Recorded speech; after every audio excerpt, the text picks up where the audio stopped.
And we are back with the third segment of the GSMC Basketball Podcast presented by the GSMC Sports Network.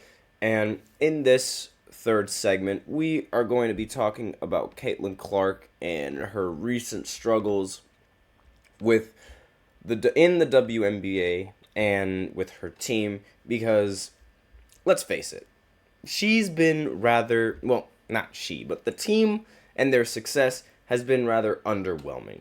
A lot of people immediately thought, okay, Caitlyn is on the team. Now the team is immediately going to start winning. It's not how it works. It's not how sports works. No matter how optimistic you want to be, not everyone is going to walk into the NBA or the WNBA as a rookie and be LeBron. No one, it's not going to happen. It's the same criticism that's been thrown at for Victor Wembanyama when they talk about, oh, Victor wasn't ready and oh, the team is bad. But it's like the team is not winning, things like that. But there's a lot more to it than just, one individual player. However, I'm not going to beat around the bush and say Caitlyn has played great because she hasn't played great. And it seems a lot more difficult for her to get a bucket in this league than it is for her to get one in college. And it genuinely makes sense. I mean, you're going up against the best of the best with women athletes, and obviously like the defense is going to be a lot tougher on you than it is in college because in college there's going to be some players that allow you to get away with certain shot attempts. In the WNBA, that is not going to happen, or even in the NBA or in any kind of big leagues, it's not going to happen. The main difference between the big leagues and like the smaller leagues is that you're going against the best of the absolute best in the respective sport that you're playing in. In college, you're going up against, there's a lot of good players in college, yes, but not every single one of them is going to be drafted to either the WNBA or in the NBA, regardless of whether you're looking at it from the men's side or the women's side. Not everyone is going to be a all-pro player. Not everybody is going to be a professional athlete. So when you're going up against other professional athletes, it's like the playing field is somewhat leveled for you. So you have an even competition going into the game off rip. And even then, when the team is better than you, it's it's even more odds. However, the biggest problem with Caitlyn is not her. Like, I'm as crazy as it sounds, it's not her. She is not the problem. Like, she is not the reason why. Her play is not the reason why the Fever is struggling. It's her teammates. I went to the Liberty game, and watching Caitlin Clark's teammates out there on the court, I realized why she was struggling so much. It enlightened me all to a sense. Like, not obviously like I didn't get enlightened, but like it opened my eyes to why she was struggling so much in these games. Because when you're looking at, highlights, it sort of skews exactly what's been going on in the game. You actually have to watch the game to understand what's going on. And with Caitlyn, when I was at that Liberty game, even though I was up in the nosebleeds, I could see with my two eyes what the problem was. And the problem was her teammates. Her teammates are terrible. They have no idea what they're doing on the court. It is disgusting to me. Like what I saw them do on the court was disgusting. And I'm sorry if I sound like mean or just rude or anything like that, because these are female athletes and they are very good at their sport. So all respect to them for getting drafted, but those players, they're the exact reason why the WNBA got so much hate before Caitlyn got into this league. I'm sorry to say it, they are terrible. The rest of the team is bad, and I'll explain why, because just saying they're bad isn't enough. I'll explain why. So Caitlin Clark, obviously, she's a guard. Guards in today's NBA and today's WNBA, they run pick and roll offenses. Every time there's a screen set, she gets blitzed. Now, whenever you get blitzed off of a pick and roll, you have several options.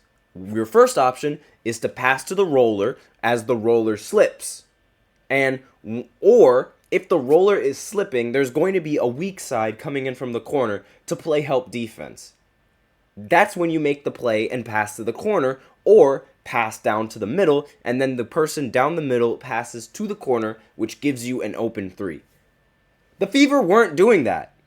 The Fever just were not doing that at all in the game. In fact, you know what? Let me just go ahead and go back to my face so that way you could see my hands so when the screener is setting their pick, the two defenders, they're standing right, one over here and one over there. They come up and blitz the ball. And then the screener is supposed to drop down low, thus allowing, Caitlin to make the pass down low. But the thing is, there's going to be somebody playing that lane because that pass is relatively easy to anticipate. And then, once that lane is played, you have either two options. You either, force the pass in there, or you pass to somebody who's wide open outside for the three, or something of that nature. And it'll give you an open shot almost every single time, because when you're getting doubled, chances are somebody is going to be left open.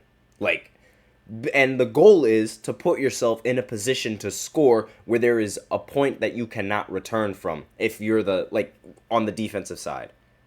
And when she was getting blitzed, the screener refused to drop down low. Instead, the screener would just run out, farther to the three-point line where she can't shoot from out there, by the way, and just hold the ball and try to reset the play again. And I'm out here sitting that is not going to work. You got to drop down low and make a play for somebody else, because that's how you open up and create the space. They weren't doing that. They were just allowing them to blitz, and it was horrible. Not to mention, when she didn't have the ball, there was this other female guard on the team that I just despised. I didn't even know who it was. I didn't even know exactly who it was at the time. I just knew that I didn't like her at all. I just knew that I did not like her, and I was not a fan at all. Her name is Kelsey Mitchell. I'm sorry, no disrespect whatsoever. I'm sure she's a great player. She was bad. She's really, really not it. She's a ball hog. She, for being a guard, she hogs the ball a lot. And she takes some of the worst shots I've ever seen. And it doesn't amount to anything. And it infuriated me watching her play. Not to mention the rest of her team was blowing layups, blowing easy opportunities, taking terrible shots down the court. It was just bad offense all around. And it had nothing to do with Caitlin, because Caitlin was trying her best. The most open shot she could get on the court was a half-court bomb. That's the most she was going to get in an open shot. And she had to take it. And honestly, a couple of them went in, which was very surprising to me. But the Liberty are also a very, very good team, and they played very well in that game against the Indiana Fever. But regardless, the Fever could have still made the game competitive had they done something a little bit more simpler, as to stopping their blitz. They just had no game plan to stop their blitz, and it didn't make any sense to me, because all you had to do was drop down low and then have one of your shooters, and then kick the ball out to one of your shooters off the screen. The screener wasn't dropping down low. It was so bad to watch. And I really dislike talking like this, because it makes me seem a little bit ignorant, saying that I know more about basketball than female athletes. But the way they were playing, it was dumb. I'm sorry, but they were just making things worse. It was really, really dumb, and I just did not agree with that whatsoever. They really need to adjust. They need to adjust their game plan, and they need to adjust their ability to get other players involved and other players open, because setting one screen and then flaring out, it's not going to do you any good. it just won't do you any good, with at least the way that she was doing it. Like, you can pop, obviously, but if the ball handler is getting blitzed, you cannot pop. You have to drop down low, because once you drop, that is going to force help and then leave somebody open. Like, that is the best type of shot you're going to get in that scenario. I mean, obviously, you have to, like, lead the blitz. Like, Caitlin Clark is going to have to lead the blitz in a different direction, so that way, the shot attempt doesn't, they can't rotate after, they're done blitzing. But you have to be aware, and they just didn't seem to be aware of the situation whatsoever. And I'm surprised the coach didn't make any kind of adjustments either with that game plan. I understand that, the women, they can't dunk, but still, you have to go down low. And it just really frustrated me that that was the reason why they lost. And I was like, no wonder why Caitlin Clark is 0-4 in the WNBA. Her team is full of dog water. Her team is bad. Her team is not good. It was bad. It was really, really bad. But that's all I have to say about the Indiana Fever and Caitlin Clark's struggles in these games. The Fever, they really, really need to turn it around offensively with their team. It's not Caitlin's fault. It's the rest of the players' fault. They're going to let her down with every single game in the balance. I can see it now. That team is pitiful. And with that, we're going to go ahead and talk and shift our focus back to the NBA, where we give a quick conference finals preview of the games. And there's only one game that's going to happen tonight, and the next game is going to happen tomorrow. So I'll give my thoughts on what I expect to happen, and who I think is going to win in the series, who I hope is going to win in the series, right after this short break. So stay tuned for that.